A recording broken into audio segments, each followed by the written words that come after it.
Assalamualaikum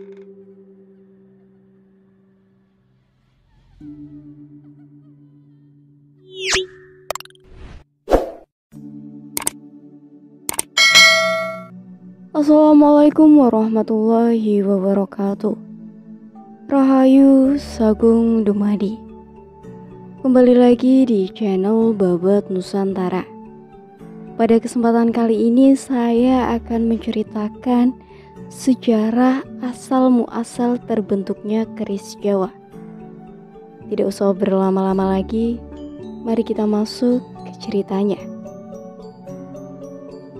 Eksistensi keris Jawa dalam kajian Buddha. Keris sebagai produk budaya keberadaannya, di samping memiliki nilai keindahan, juga syarat dengan makna dan fungsi yang begitu penting dalam masyarakat. Keris merupakan karya agung warisan budaya asli Indonesia yang memiliki bentuk indah dan unik, sehingga keris telah diakui sebagai World Heritage of Humanity dari Badan Dunia yaitu UNESCO. Tujuan utama penelitian ini adalah untuk mengetahui gambaran tentang eksistensi dan perkembangan keris Jawa melalui perspektif budaya. Penelitian ini merupakan penelitian kualitatif untuk mengungkap eksistensi keris Jawa dalam konteks budaya menggunakan analisis interaktif kualitatif dengan pendekatan hegemoni dan deskonstruksi. Hasil penelitian ini adalah ditemukannya dua kategori jenis keris, yakni keris tangguh dengan konsep garap mutrani dan keris kamardikan, di mana seniman atau empu dalam kekaryaan bebas tidak terikat oleh hegemoni kekuasaan raja. Mereka dalam berkarya memiliki ideologi dengan lebih mengutamakan kreativitas sebagai ungkapan aktuali diri. Eksistensi keris hingga saat ini. Secara umum, keris adalah merupakan senjata tusuk dan budaya asli Indonesia yang memiliki ciri khas khusus dengan bentuk unik yang ada condong leleh, ganja, dan besi dengan ukuran panjang minimal 30 maksimal 52 cm yang terbuat dari minimal 2 lapis logam. Keris memiliki bentuk dan ukurannya berlainan yang masing-masing memiliki nilai keindahan dan karakter atau ciri khas tertentu dari zaman ke zaman. Keris adalah senjata tusuk yang mempunyai condong leleh, ganja, besi, serta ukuran tertentu. Keris Jawa mempunyai ukuran panjang maksimal 42 cm, ukuran normal 37 cm, ukuran minimal 30 cm. Sehingga dari unsur dan ciri tersebut menunjukkan keris memang berbeda dengan senjata tajam lainnya. Hal tersebut sajalah apa yang dikatakan Djoko Suryono, bahwa keris adalah merupakan senjata tusuk yang memiliki ciri khusus, antara lain ada condong leleh, ada ganja dan ada besi, serta memiliki ukuran tertentu yang terbuat dari berbagai lapisan logam yang berlainan minimal 2 unsur logam yang disatukan dengan penempaan pada sistem pemanasan dengan teknik pijar. Secara fisik, keris merupakan suatu bentuk yang memanjang dari ujung ke ujung, yakni dari ujung ke ujung pada sisi lebar dari bilah. Pada sisi bilah yang melebar, keadaan keris biasanya melintang dari sisi bagian depan ke arah sisi bagian belakang, yang ditandai oleh posisi ganja dan bagai pangkal keris yang disebut soro-soraan. Bagian depannya yang terlihat lebih tebal atau agak bulat dan kokoh dapat diperiksa melalui keberadaan dari sirah cecak dan gandum. Sedang bagian belakang yang terletak lebih tipis dan melebar dapat diperiksa melalui keberadaan buntut dan wadidah. Pada bagian badan keris yang dibuat awak-awakan, kelebarannya itu akan dapat diperiksa dari sisi bilai yang tajam. Pada bagian sisi bilai yang memanjang, keadaan keris meruncing dari ujung besi sebagai jelujur. Logam terbentuk kecil namun bulat dan panjang atau giling, terus dilengkapi dengan pegangan untuk tangan yang bernama hulu keris yang disebut ukiran. Bentuk umum dari keadaan fisik keris yang lebar dan memanjang itu oleh masyarakat disebut wilahan atau bilah keris. Bentuk dari suatu bilah keris yang meruncing pada bagian ujungnya mempunyai kecenderungan untuk meniru suatu yang dapat menjadi simbol dari ketajaman suatu senjata tikam.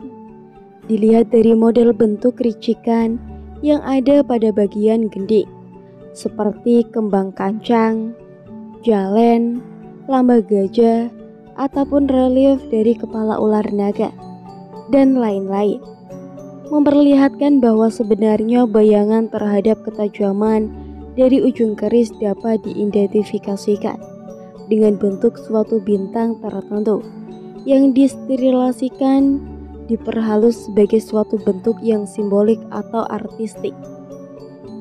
Gandik sendiri yang keadaan polos merupakan bentuk dari wajah keris yang secara sengaja oleh empu pembuatannya tanpa dibubuhi lukisan pada mukanya.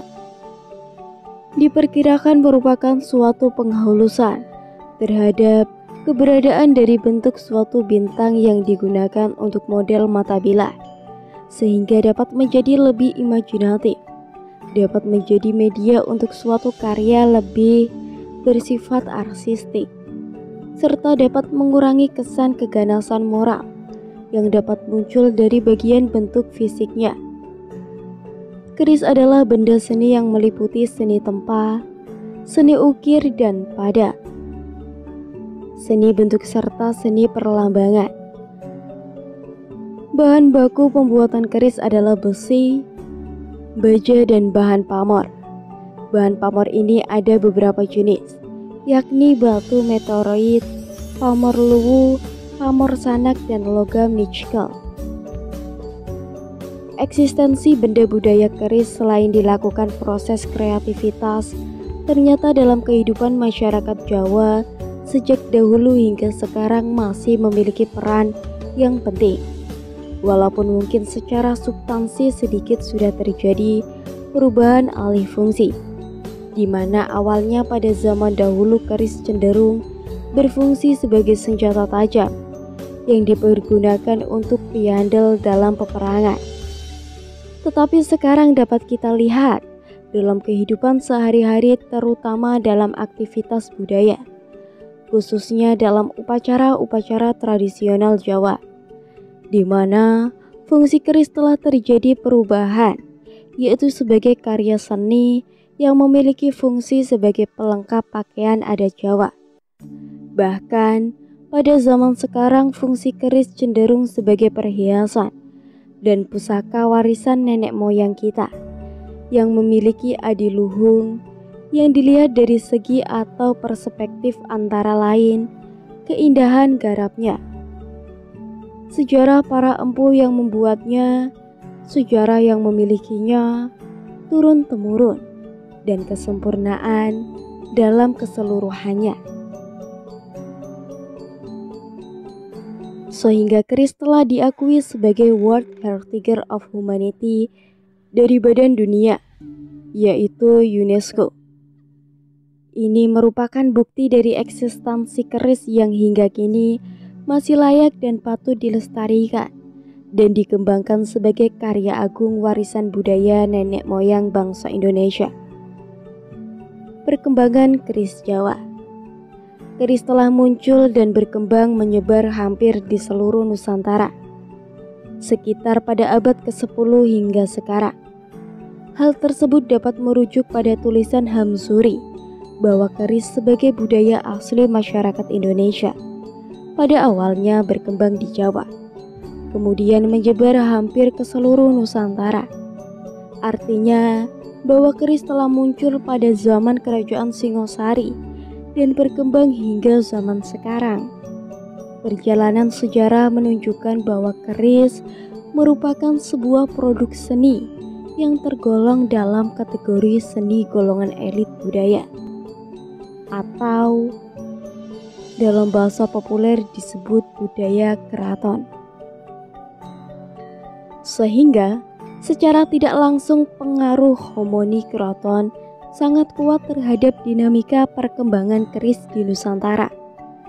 Pada saat itu, posisi keraton menjadi pusat budaya, sehingga dari masa ke masa mulai keraton Singosari, Surakarta, dan Yogyakarta memiliki pengaruh yang cukup signifikan terhadap perkembangan keris.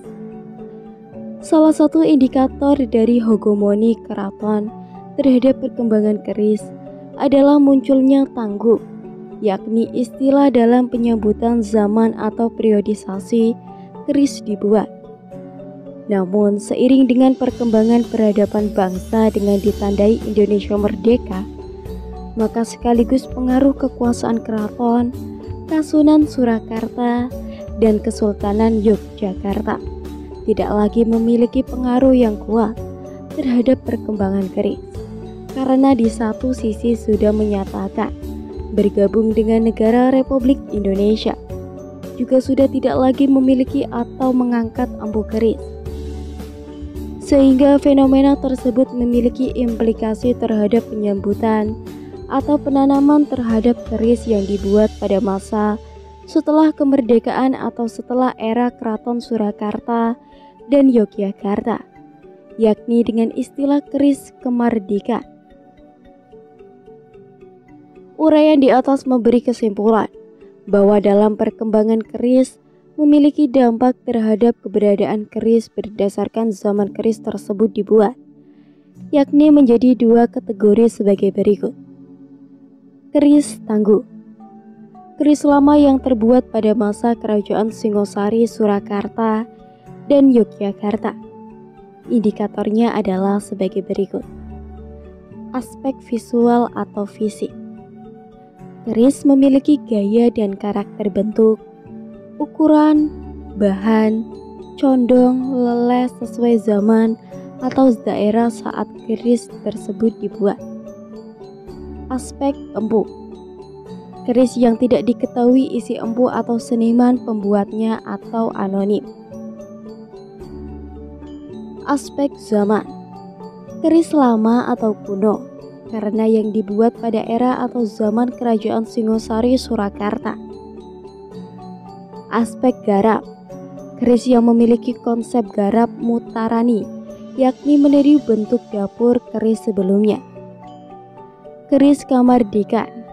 Keris baru yang terbuat setelah era kemerdekaan, indikatornya adalah sebagai berikut. Aspek visual atau fisik. Memiliki bentuk gaya dengan kreasi baru sesuai keinginan seniman atau empunya. Aspek empu. Diketahui seniman pembuatnya atau by name. Aspek zaman. Keris baru dibuat setelah era Surakarta atau Yogyakarta. Aspek garap. Keris yang memiliki konsep garap dengan kreasi baru atau inovatif atau sanggit. Analisis terhadap keris Jawa dengan pendekatan budaya. Selain berakar dalam tradisi budaya dan sejarah masyarakat Indonesia, keris juga masih berperan sebagai jati diri bangsa, sumber inspirasi budaya, dan masih berperan sosial di masyarakat. Bahkan Badan Dunia UNESCO tahun 2007 telah mengakui sebagai budaya warisan dunia yang memiliki nilai-nilai khusus yang menyebabkan tetap eksis hingga kini karena mengandung nilai-nilai luhur yang bersifat intangible, yaitu nilai non-bandawi keris. Keris sebagai artefak merupakan salah satu produk budaya materi yang sangat penting sehingga keris merupakan suatu produk budaya asli bangsa Indonesia yang memang patut untuk dilestarikan dan dikembangkan karena dalam pembahasan terhadap keberadaan keris, Jawa ini sangat tepat apabila dianalisasi dengan pendekatan budaya. Kemudian seperti yang telah disampaikan di depan bahwa keris Jawa berdasarkan absen bahan, empu, zaman, dan konsep garap, keris Jawa terbagi menjadi dua kategori, yakni keris lama tunggu dan keris baru kamardikan. Maka dalam pembahasan terhadap keris Jawa dibagi dua bagian pembahasan sesuai dengan kategori keris Jawa tersebut. Oleh karena dalam analisis terhadap keris Jawa ini dengan menggunakan dua pendekatan juga, yakni untuk keris lama atau tunggu menggunakan pendekatan hegemoni dan keris baru atau kamardikan dengan penggunaan pendekatan deskonstruksi. Analisis terhadap keris lama tangguh dengan pendekatan hegemoni. Pendekatan hegemoni. Konsep hegemoni dipopulerkan oleh ahli filsafat politik terkemuka Italia, Antonio Gramsci. Dia membangun suatu teori yang menekankan bagaimana penerimaan kelompok dominan berlangsung dalam suatu proses yang damai, tampak tidak kekerasan. Berdasarkan pemikiran Gramsci tersebut dapat dijelaskan bahwa hegemoni merupakan suatu kekuasaan atau dominasi atau nilai-nilai kehidupan, norma maupun kebudayaan sekelompok masyarakat yang akhirnya berubah menjadi doktrin terhadap kelompok masyarakat lainnya, di mana kelompok-kelompok yang didominasi tersebut secara sadar mengikutinya. Kelompok yang didominasikan oleh kelompok lain tidak terasa ditindas dan merasa itu sebagai hal yang seharusnya terjadi. Hegemoni budaya adalah dominasi terhadap masyarakat ragam budaya oleh kelas penguasa yang membentuk atau manipulasi budaya masyarakat tersebut. Dari sisi kekinian, persepsi, nilai-nilai, dan adat istiadat, sehingga pandangan kelompok tertentu menjadi norma budaya umum tanpa paksaan. Norma umum yang terbentuk ini kemudian menjadi ideologi dominan yang sah secara universal dan membenarkan status quo di bidang sosial, politik, dan ekonomi sebagai suatu yang alami, tak terlalaikan, abadi, dan memiliki kesan manfaat bagi semua orang. Walaupun terkadang manfaatnya lebih banyak menguntungkan kelompok penguasa yang dominan. Merujuk dari pendapatan tersebut, maka inti dari hegemoni adalah merupakan suatu tindakan untuk menunjukkan tingkat seberapa jauh pengaruhnya atau dominan terhadap individu, kelompok, atau organisasi hingga suatu pemerintahan. Hegemoni dalam konteks keris Jawa lama atau tangguh. Tangguh dari kata Jawa tak sengguh yang artinya perkiraan. Haryono Haryoguritano menjelaskan pengertian tangguh adalah perkiraan dari zaman apa, pada zaman apa, dan oleh siapa sebilah keris dibuat. Kemudian menurut Bambang Harsinukusumo mengatakan bahwa tangguh secara harfiah berarti perkiraan dalam dunia perkarisan. Di Pulau Jawa, tangguh meliputi perkiraan zaman pembuatan atau gaya pembuatannya.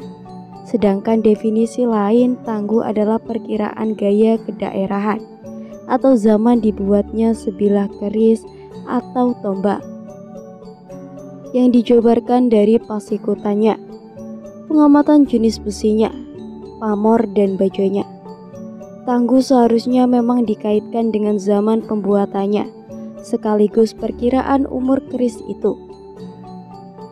Menurut Unggul Sudrajat, tangguh dalam perkiraan adalah perkiraan pada zaman apa serta dari mana sebuah keris dibuat. Tangguh juga berarti penarsihan keris. Surat Centini menyebutkan bahwa bentuk keris, pamora, dan besi merupakan unsur penting dalam bilah keris.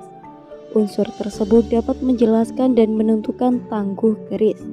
Dari berbagai pendapat tersebut dapat diartikan kesimpulan bahwa tangguh merupakan istilah dalam dunia perkerisan yang digunakan untuk memperkirakan atau menafsirkan masa atau zaman serta gaya atau kedaerahan tentang sebilah keris dibuat. Tangguh juga dikaitkan dengan eksistensi suatu permintaan, kerajaan yang berkembang di mana keris tersebut dibuat.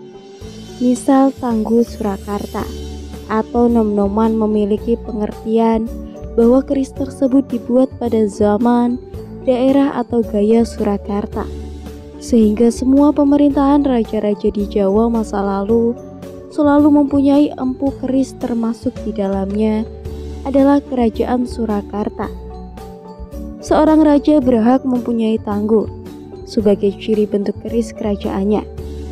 Oleh karena secara umum, tangguh keris dapat memadai kepada bentuk khususnya sehingga dapat dikenal melalui unsur dasar bentuk bilah keris melalui aspek visualnya. Uraian di atas memberi gambaran bahwa masa pemerintahan kerajaan seorang raja memiliki kekuasaan absolut, tak terbatas. Hal ini tidak lepas terhadap eksistensi budaya, yakni keris. Budaya keris pada masa kerajaan berkembang cukup pesat. Namun, keberadaan keris sangat terpengaruh oleh kekuasaan raja. Pengaruh pemerintah kerajaan sangat kuat. Hampir di mana semua karya yang dihasilkan oleh empu tanpa ada nama. Hal tersebut karena peran raja yang begitu kuat dalam kekuasaannya sehingga semua karya keris pada saat itu disebut dengan istilah yasan dalem, karya raja. Sehingga semua karya seni memiliki tujuan suci, yaitu untuk persembahan kepada sang kuasa. Dan raja dianggap sebagai kepanjangan atau personifikasi dari Tuhan yang Maha Kuasa.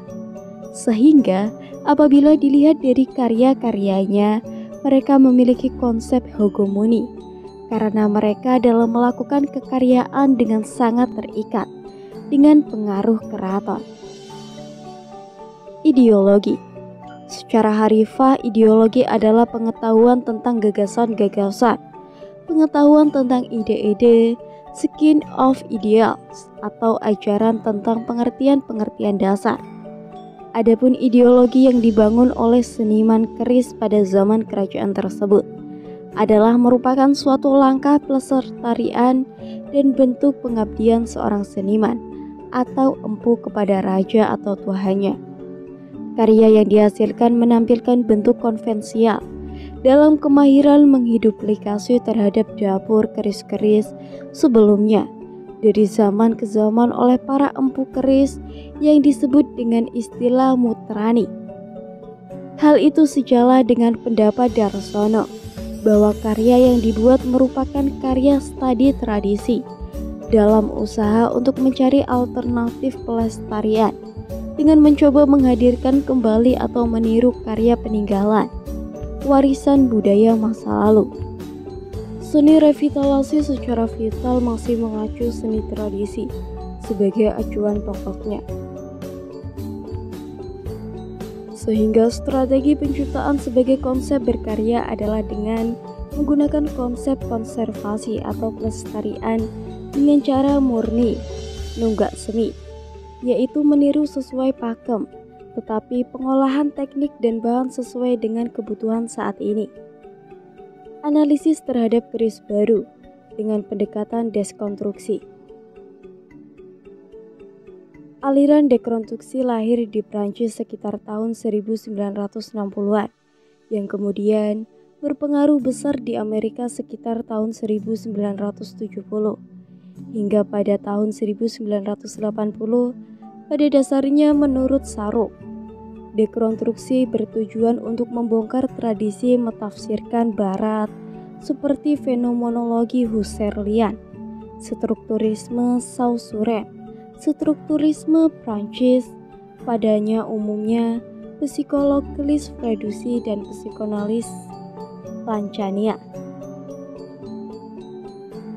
Dekonstruksi secara garis besar adalah cara untuk membawa kontraksi-kontraksi yang bersembunyi di balik konsep-konsep kita selama ini dan keyakinan yang melekat pada diri ini ke hadapan kita. Prinsip-prinsip yang terdapat dalam teori dekonstruksi adalah melacak unsur-unsur aporia, makna paradokras, makna kontradiktas, dan makna ironi. Keris baru merupakan keris yang dibuat pada era setelah kemerdekaan. Keris kemerdekaan diciptakan berdasarkan pada konsep-konsep baru yang bebas dan kreatif, tetapi tetap berorientasi kepada norma-norma pada keris yang telah ada sebelumnya, tetapi telah dikembangkan dengan materi dan teknik modern. Keris kemerdekaan memiliki dua makna. Pertama yaitu keris-keris yang dibuat pada zaman setelah Indonesia merdeka, di mana kerajaan-kerajaan telah menyatu dalam republik. Kemudian makna kedua adalah kemerdekaan pada keris-keris yang diciptakan berdasarkan pada konsep-konsep baru yang bebas. Keris kemerdekaan telah mengalami pengesaran budaya, keris yang tidak dibawa suatu hegemoni, bukan atas permintaan raja, tetapi keris yang dapat mengaktualisasikan diri di tengah globalisasi yang menantang kreativitas para seniman. Ada dua kategori bentuk dan ciri dari keris kemerdekaan. Kategori pertama yakni karya dengan bentuk konvensial dalam kemahiran menduplikasi keris-keris tua dari zaman ke zaman yang disebut mutarni. Dan kategori kedua yakni kategori kontemporer adalah karya seniman keris yang memberi manfaat sebagai media ekspresi. Ruangan estetika, semiotik momentum, pengutaraan kritik sosial, pesan kemanusiaan, pengharapan terhadap kekuatannya, serta metafora dan lain-lain. Oleh karena apabila dilihat dari hasil karyanya, maka mereka menggunakan konsep dekonstruksi, yakni mereka melakukan karya dengan orientasi pada seni tradisi yang sudah keris pakem. Kemudian mereka wujudkan ke dalam bahan, bentuk, dan teknik baru. Ideologi. Keris kemerdekaan telah mengalami pergeseran budaya, di mana eksistensinya pada era tersebut sudah tidak lagi di bawah suatu hegemoni, bukan atas permintaan raja, tetapi bagaimana keris dihadirkan untuk dapat mengaktualisasikan diri di tengah globalisasi yang menantang kreativitas para seniman. Keris kemerdekaan adalah karya seniman keris yang memberi manfaat sebagai media ekspresi, ruangan estetika, semiotika momentum, pengutaraan kritik sosial, pesan kemanusiaan, pengharapan terhadap kekuatannya, serta metafora dan lain-lain. Meskipun kehadiran karya merupakan hasil kreativitas, didasarkan atas aktualitas diri si senimannya, namun juga tidak sedikit mereka berkarya atas pesan dari para kolektor. Cukup sekian sejarah yang dapat saya sampaikan. Semoga bermanfaat bagi kalian semua. Tetap dukung channel Babat Nusantara dengan cara like, komen, dan subscribe. Tetap stay tune untuk menunggu video-video selanjutnya. Rahayu, rahayu, rahayu.